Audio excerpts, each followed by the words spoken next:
Pakisabi sa katabi mo, Happy 4th year anniversary. Sa kabila, Happy 4th year anniversary.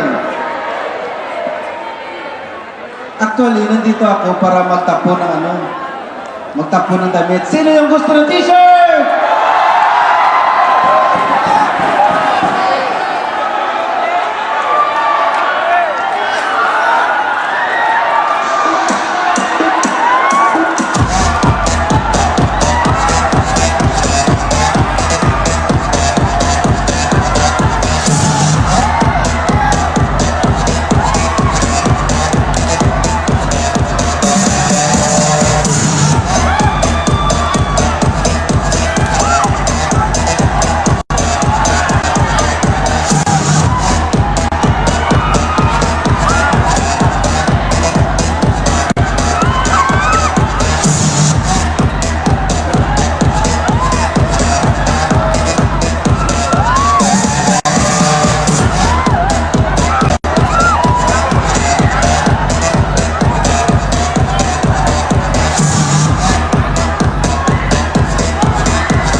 Lahat ba nakakuha ng t-shirt?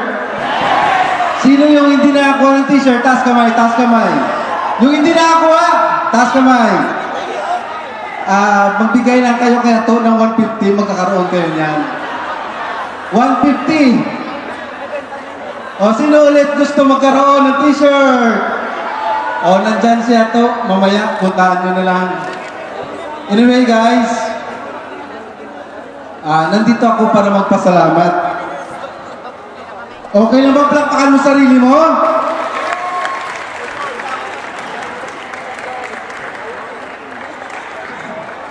Ayun, pasalamatan natin yung mga nasa likod ng event na to. Okay lang ba? Okay lang ba lakasan mo? Sa lahat ng mga organizers, okay lang palakpakan natin?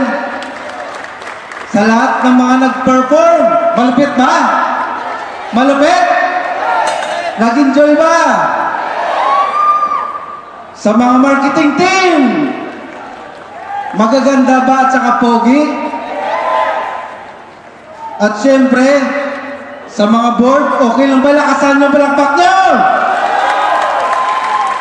At syempre, sa pinakamamahal nating CEO, okay lang ba malakas na palakpak? At syempre, sa mga top earners natin, palakpakan na malakas! At syempre, palakpakan mo yung sarili mo. Palakpak! Yan lang ba ang palakpak mo? Ang hina naman. Ano, pagod na? Pagod na? Hingal na? Ano, hinto na? Or quit na? Quit na?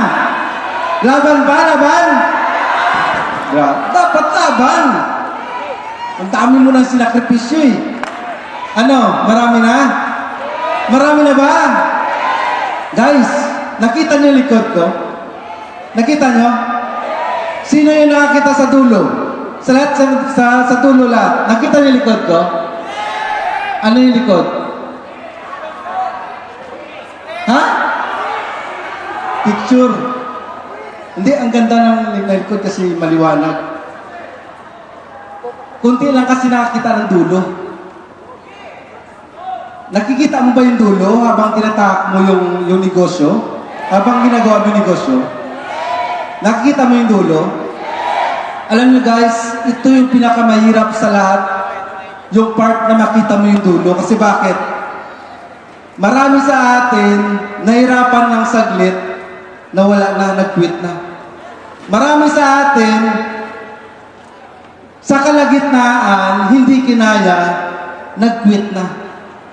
Pero marami sa atin na kahit nahirapan, kahit nagugutom, kahit ilang iyak na yung naramdaman, lumalaban pa rin dahil nakita nila yung dulo. Ano yung ibig sabihin ng dulo na yun? yung success. Tama ba? Pag ikaw yung leader, nakita mo yung success. Sa tingin mo, hihinto ka? Hihinto ka? Di ba hindi? Kaya nandyan ka ngayon kasi bakit? Nakita mo yung future mo. Tama ba? Sino kanina na-inspire sa mga top 21? Sino yung na-inspire? Sa mga top earners. Sino yung na-inspire? Taas kamay! Yung mga na-inspire. Guys, alam niyo po, yung mga top earners, grabe yung pressure niyan. Sobra. Pag naghahabulan na ng income, ng top, ang tindi talaga. Doon mo makikita kung gaano sila kagigil na ma-awardan, na kumita na malaki talaga. Alam niyo guys, kanina nanonood ako ng basketball. Sino yung nanonood ng basketball? Taas naman. Sino? Taas naman. Basketball, hindi sa gabi Iba kasi gabi yung basketball eh. Alam niyo guys, nanonood ako ng basketball. Pag crucial game, alam niyo yung crucial na laro? Yung naghabulan kung sino yung manalo. Pag crucial game, yung superstar, pressure din pala yung laro. Lalo na yung coach. Sobrang pressure. Doon mo malalaman yung superstar kung isushoot niya ba o ipapasa yung bola. Parang katulad sa ginagawa natin. Minsan, pressure ka na sa ginagawa mo. Tama? Pag pressure ka, anong gagawin mo? Mag-stop ka? Aatras ka? O gagalaw ka? Ha? Di ba gagalaw ka? Huwag ka matras, huwag ka mag-stop, gumalaw ka. Kasi bakit? Nakasalalay sa iyo yung panalo. Tama ba? Nasa kamay mo yung panalo. Ibig sabihin, since na nandyan ka na, dapat ipanalo mo yung laban mo. Huwag kang hinto hanggat di mo kayo mapaharap mo.